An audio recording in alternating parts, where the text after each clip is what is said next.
he said. Son of a bitch is dealing me misery, he said. The kid spat and looked off down the street.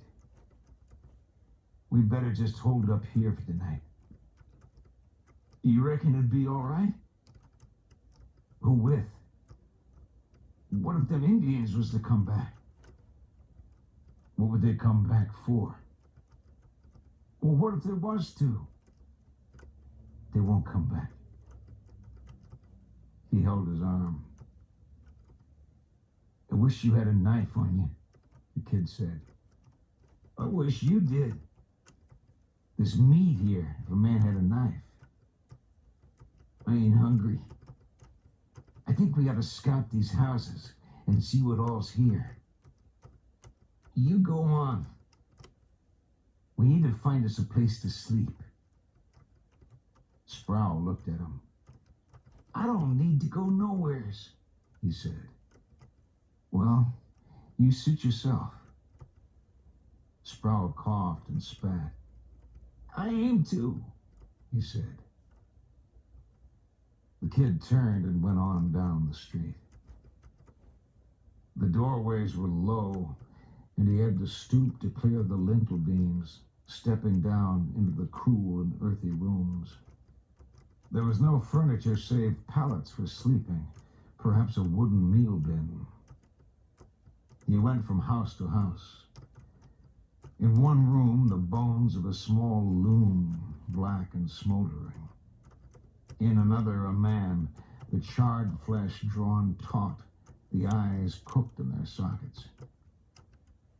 There was a niche in the mud wall with figures of saints dressed in dolls' clothes, the rude wooden faces brightly painted.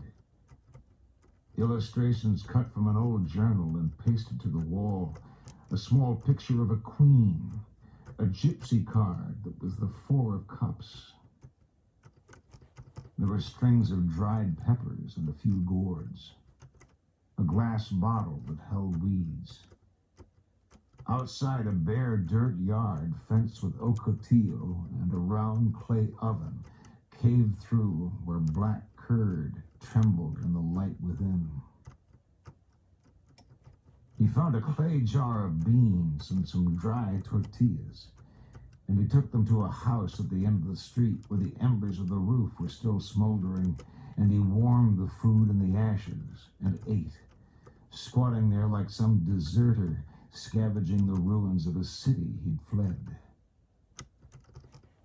When he returned to the square, Sproul was gone. All about lay in shadow. He crossed the square and mounted the stone steps to the door of the church and entered. Sproul was standing in the vestibule. Long buttresses of light fell from the high windows on the western wall. There were no pews in the church, and the stone floor was heaped with the scalped and naked and partly eaten bodies of some 40 souls who barricaded themselves in this house of God against the heathen. Son of a bitch.